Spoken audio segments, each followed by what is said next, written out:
they can turn that either into useful management data or, particularly for them, control anti-money laundering type initiatives, spot patterns around that type of thing.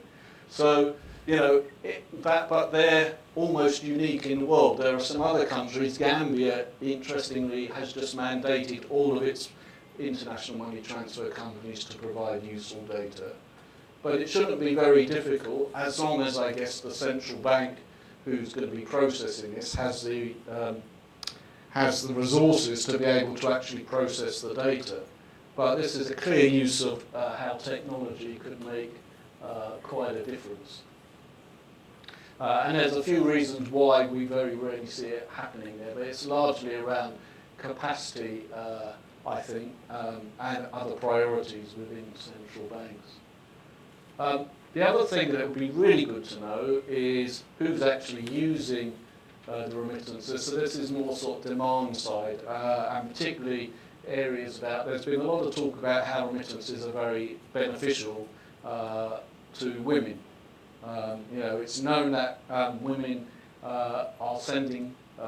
women transfer a higher percentage of what they earn in remittances compared to men when they go and work overseas, even though the average amount sent by a woman is lower. But in most cases, the woman is receiving the money and is more responsible with it than the man who receives it. But we need more information and data to actually prove that. But that's a lot of different demand-side research projects have shown that. So why do we have the problem? Well, partially because a lot of data on usage you have to get from actually talking to people or in the household surveys that I mentioned earlier. And that's expensive and quite clunky to do and takes a long time, so it tends to be not quite such a high priority. I think we talked enough about informal now. And I think the point is that we need more and more demand-side type of research, and the more we can encourage countries to include these questions in their census, the better. The final point is a definitional one, and I won't spend too long on this because it is a bit dry for this time in the afternoon, but there's some real challenges about defining remittances. What do we actually mean? There's a definition in the CPSS and World Bank standards, what is it, John? General Principles for International Remittances, which basically says it's a person-to-person transfer of relatively low value sent on a regular basis internationally. But a lot of countries capture or determine what a remittance is differently. If I send money to myself, and actually it was interesting, my Filipino taxi driver friend yesterday, that was what he said he did when he left the Philippines. He actually sent money to himself, and we were trying to work out between us whether that would count as a remittance or not from a purely technical angle, because normally it's from person A to person B. Investments and donations and things are often sent via remittances, but they're not actually used for, let's say, everyday living purposes. So we really need to understand why they're sent. And these are the types of data that I think we could really do with volumes, obviously, numbers of transactions, the place of origin, how they're sent, why they're sent, who's sending it, and which channels. All sounds pretty obvious, and for many product areas, when I come to this type of conference, somebody will stand up and talk about SME lending or something else, and they'll have all these fantastic figures at their fingertips. Now, I don't know if they've got much better data generally, or they're just better at presenting it, but either way, this sort of stuff we should have on a day-to-day basis on remittances, and it's really missing.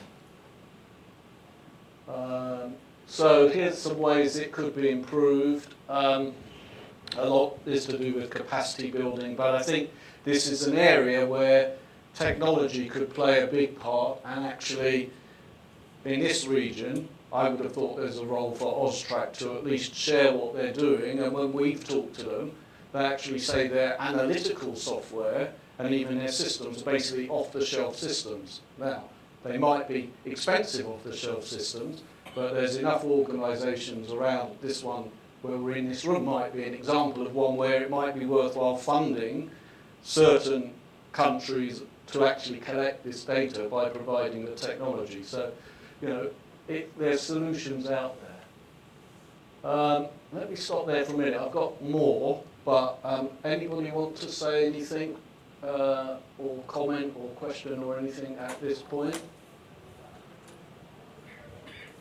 Keep going? Go home? Something? Okay. Then for opportunities to innovate, well, there are a lot. So this is where technology comes in. So the distributed ledger technology is being used by a number of businesses at the moment, embryonic stages, for either helping with settlement functions around remittances or looking at the compliance areas. So making sure that the identification data of a customer is transmitted clearly along the line, which brings more certainty. It's been one of the challenges, particularly for non-bank financial institutions, to convince regulators that they're capable of meeting all the compliance requirements. And certainly there are some examples of where DLT has been useful. In this part of the world, there's also a number of cryptocurrency-based services that are now offering remittance services. We were talking about this outside this meeting, really saying, in many cases for a consumer, cryptocurrency may not be particularly appropriate right now, although there are consumer-based services using cryptocurrencies that you can use to both send and receive money, as long as there's a local exchange available. But what is becoming quite common here in the Philippines, amongst others, is the use of cryptocurrency for settlement between the sending company and the receiving company. And why do they do that? Because it's faster for them than using the traditional foreign exchange settlement methods, and also because there's less margin. Really, in some cases they will tell you it's arbitrage, but I'm always wary when I hear that term. But actually, I think the margins that are that normally you would see in the foreign exchange markets are reduced, depending on whether you can pay out in the local fiat currency as well. So, you know, it's an interesting area that's getting more attention. We're seeing a number of the fintechs coming into this space.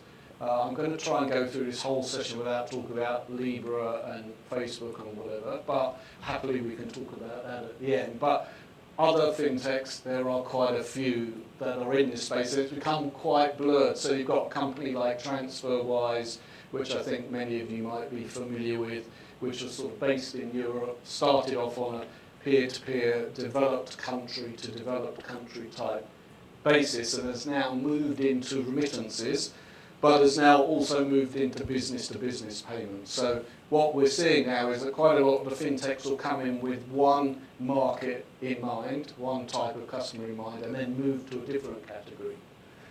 RegTech, the use of technology by regulators, is an area where there could be tremendous advances if we can harness it.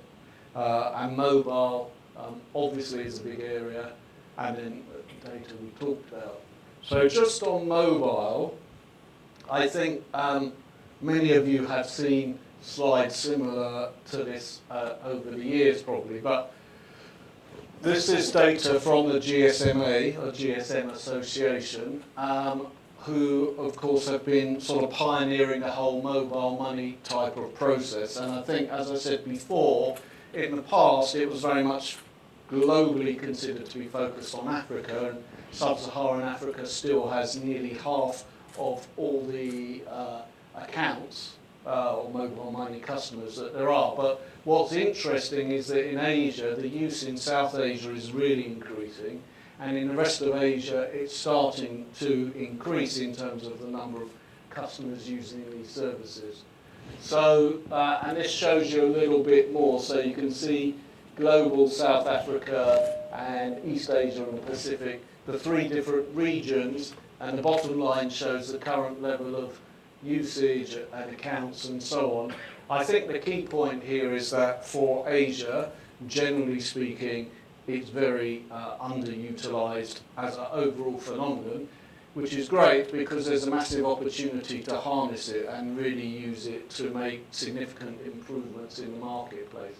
And of course these are at aggregated levels, so in certain countries we see quite heavy use of mobile payments. But to support my point, you can see the growth rate in South Asia, 63% between 2013 and 18, and in East Asia and the Pacific, even there, fast growing at 44%. So significant growth, and yeah, this is definitely a way to achieve some of the goals in the future, is to harness these little machines that we all carry around with us now.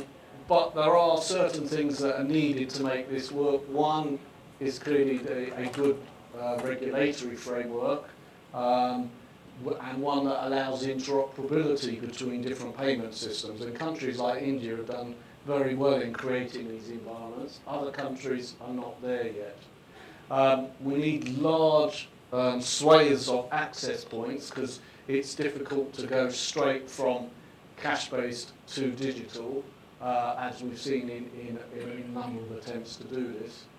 And we need, probably more importantly than anything else from a remittances perspective, is for there to be a strong domestic digital payments network in place before you look at international remittances.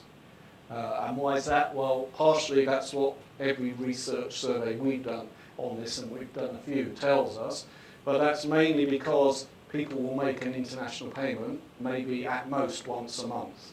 On the other hand, the receiver is probably will use their domestic digital payments platform every day, so they're used to it that way. If they can do something more useful than just receiving the money on their phone but can actually spend it, then that will encourage the people in the sending country to use it. In fact, the receivers will tell the people in the sending country to send the money that way. But then just changing tack a little bit, one of the things that we see is really missing is often where countries see remittances are important, there's very little contact with the actual people sending the money. And we think, so we're changing tack slightly here, but one of the key things is for countries to actually develop their diaspora engagement policies. So this might be to encourage people to use formal remittances more, or this might be to encourage migrants to undertake investment or buy other financial products in the country that they originate from. And there are so many different tools that could be used, but generally speaking, we find that this is an area that many countries are not particularly good at. There are countries that have done this very well, and we're currently studying one, and there's a real opportunity to share knowledge in this space, but really getting close to the diaspora, understanding who they are, where they are, what their needs are, what services can be provided, getting across the positive messages is a really important activity.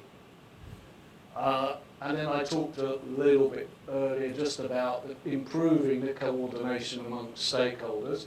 I mean, I guess this session, this whole conference is partially around that, but I think there really needs to be more formalised efforts at linking both ends of the corridors, because with the best will in the world, you know, you can be in a country that does everything absolutely right, but if in their own country, but if a lot of the people sending money are in another country where there's a series of regulations that are hindering them, then you need to get that tackled by the sending country. And I think, you know, that's one of the key things to try and build collaboration at both ends.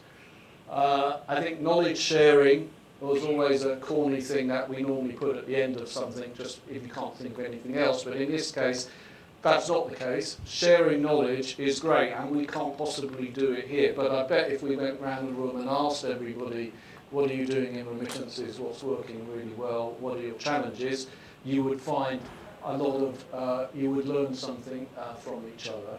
I think more consistency between the different entities operating in that space is really called for, driven by the UN downwards. And maybe using technology, if nothing else works, to share best practices and experiences would work. Right, that's the end of that section. The last two sections are quicker, you'll be pleased to know. Any questions or thoughts, or everybody's in complete agreement, so that's great. I'm taking no comment as yes. Okay. It's always one who spoils it, isn't there? John, could we... There's the lady there with the glasses.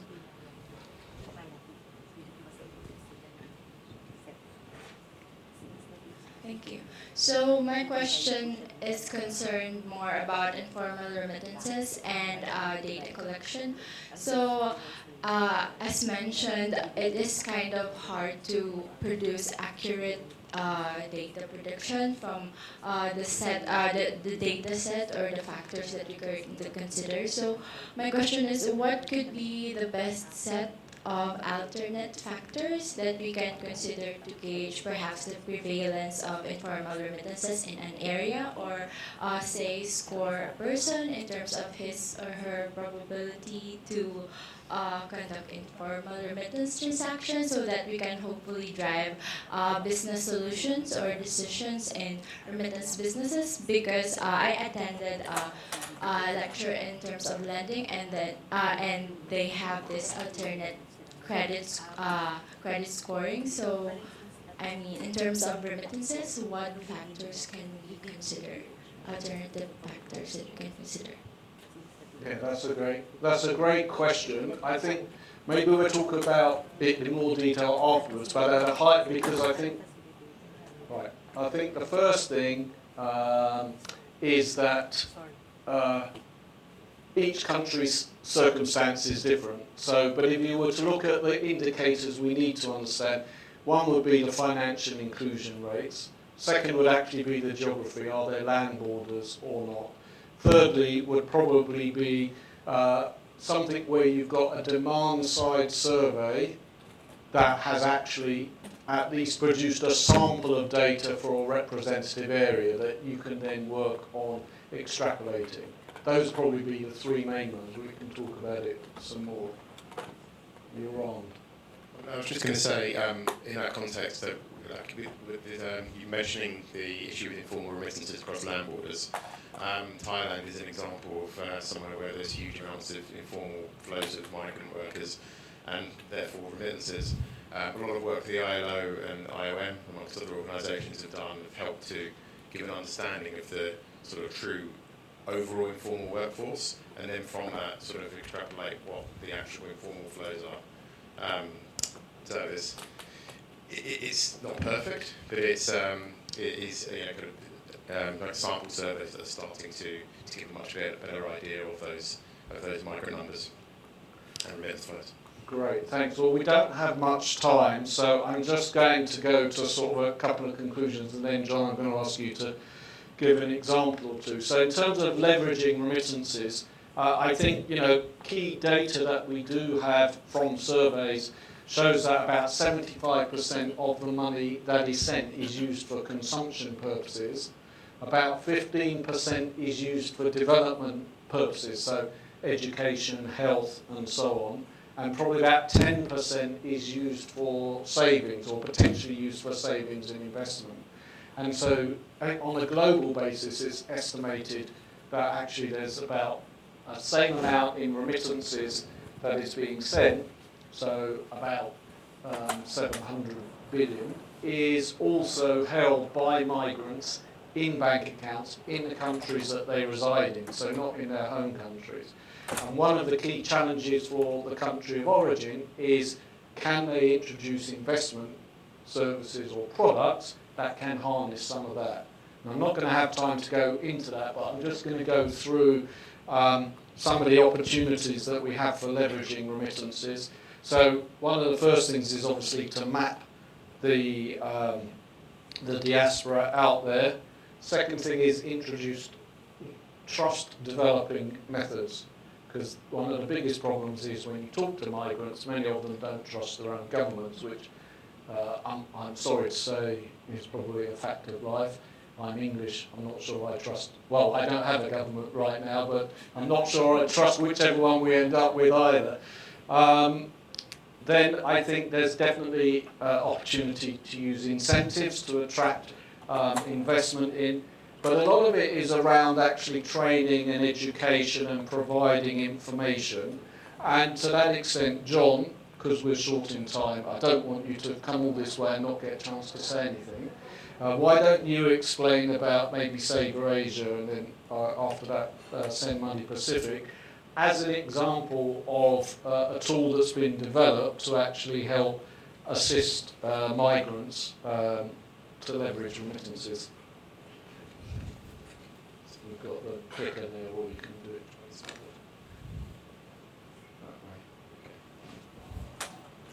Okay, so I'll keep this brief. But a couple of initiatives that we have developed more recently. One of these is Sabre Asia, which is a website that's been launched to help provide information for migrant workers, initially across the ASEAN region, and also workers in Australia, migrants in Australia. And this will be expanding in due course. And what the website does is it provides information about different migrant services, different migrant services such as where to find visa advice, identifying financial literacy resources, and many other pieces of information for them. But at its core is a remittance comparison site, which includes both live data from an increasing number of providers, and then also static data, which is the sort of follows the World Bank's methodology, where the vast majority of an entire remittance corridor will be surveyed. And the website was launched last year, and we're just in the process of developing an app, which is intended to be sort of provide an even more simplified experience for some users. This came from a lot of feedback we were getting from migrants from countries such as Myanmar and Cambodia that were very much used to using simple apps rather than more complicated mobile websites. So unfortunately, that's the only screen I've got for the app that I can actually share. I'm going to be able to share some more. So we've actually got some user testing taking place in Kuala Lumpur on Sunday. And a little bit of information on Send Money Pacific. This is a much more mature website that's supported by the Australian and New Zealand governments. And with this, we've been providing remittance information for Pacific Island communities in Australia and New Zealand, and also the US. From Australia and New Zealand, it's now 10 years.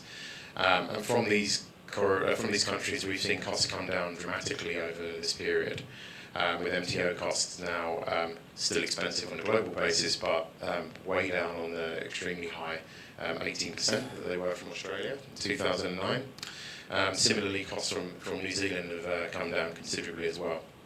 And over time, we've seen traffic grow significantly and the sort of presence in the market. So we now know that every year there's at least 1 in 5 Pacific remitters in New Zealand are coming on the site and comparing before they send, and 1 in 6 in Australia. And social media is a very key tool that helps us reach the Pacific diaspora, with over 113,000 people following the Facebook page. Also, just to give some context, what Leon was mentioning earlier about the sort of informal flows that you have in different regions. While Asia, with Sabre Asia, we're kind of focusing more on those land-based transfers, there's a whole different set of issues at play that in Pacific, where it's some countries have very established diaspora populations. So Fiji, Samoa, and Tonga, many people will be sending. It's very competitive markets. Prices are coming down. But what we've seen in recent years is countries like Vanuatu, where there's now over 10,000 migrant workers coming to Australia and New Zealand every year. Even though there's an increasing range of services available, they all know that there's informal foreign exchange services that they can go to that are going to give them a better rate than they're going to get at home. And the word of mouth is still very powerful, and of course the experience that they might have, where they've come back with thousands and thousands of dollars at the end of their sort of 6-month stint. So it's one of the sort of communication methods at the moment that we're doing and working with other stakeholders in the region is seeking to educate and to and this is next year we'll be seeing new mobile money services coming in, which will hopefully be able to address issues such as this and try to get people using formal services. So you can play around when you've got spare time, but sendmoneypacific.org and saverasia.com are your websites. Okay. Sorry. Thanks, John. Sorry for rushing you with that. I haven't got much time left. Some of you might be pleased to say, but others not. There are a lot of examples in this region of really good things that have been done to leverage remittances. I did have a very nice video, which I'm very happy to send you on a link later, but it will take too much time. But one of the probably, I won't use the word best, but one of the most successful initiatives is the Pakistan Remittances Initiative. Anybody here from Pakistan? I thought so. So don't have to be careful what I say, because we hold it up all the time. But this was introduced 2007, I think, and at that time, formal remittances into Pakistan were about $7 billion a year. As of the year just finished, the number was about 21 billion through formal numbers. If you look at the natural growth in the market, that's probably more than double the natural growth. So that is undoubted, and there's a whole series of efforts they put in. It's not just one thing. There's certain. What's interesting is there was a subsidy of transactions. So part of it is that consumers do not pay a fee; they pay a very small foreign exchange part. But there's been a tremendous amount of new product development, digitising, introducing account-based services, a phenomenal amount of communication. You have to see, I follow press clippings on remittances from my sins. Every day there's a story from Pakistan about remittances. From the president downwards, there is this constant message that's saying how valued the migrants are that are sending their money home.